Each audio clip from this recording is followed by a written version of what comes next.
তো গাইস, আজকের একটা কাহিনী আপনাদের সাথে বলি, মানে পুলিশের সাথে আমার কিরকম আচরণ হয়েছে, তাদের সাথে কিরকম কথা হয়েছে। তো গাইস, আমি কতক্ষণ আগে গেছিলাম দোকানে যাওয়ার পরে পুলিশের গাড়ি আমি দেখছি না, দুইটা পুলিশের গাড়ি দাঁড়ানো ছিল। তো আমি দৌড় দিয়ে চলে গেলাম। তো তখন দোকান থেকে হদাই নিয়ে আসতেছি, তারপর পুলিশে আমাকে ডাক দিল, আল্লাহ তাল তাল বলে তাল বারে। পরে আমি গাইস পুলিশের কাছে আসলাম।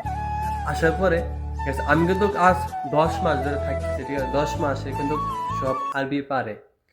তারপর আমি তাদের সাথে এরকম আচরণ করছি গাইস, মানে এটা শুধু আইসের কথা, এটা কি বলুন, আকামাজি আকামাজি আকামাজি গাইস।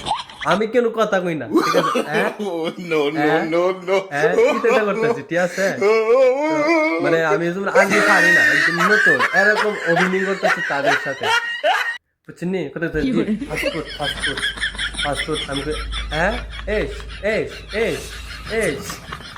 তো গাইজ পুলিশে লাস্টে না, মানে আমার প্রতি অনেক রাগ হয়েছে, মানে আমি আরবি পারি না। ওয়াল্লা রো রো রো রো ওয়াল্লা রো রো রো রো। No, no, no, গাইজ আমি হ্যাঁ পড়ছি আজকে, মানে আরবি কিন্তু পারি, আমি পারার পর মানে হ্যাঁ আরবি পারি না। যদি গাইজ বলি তাদের সাথে চাপা মার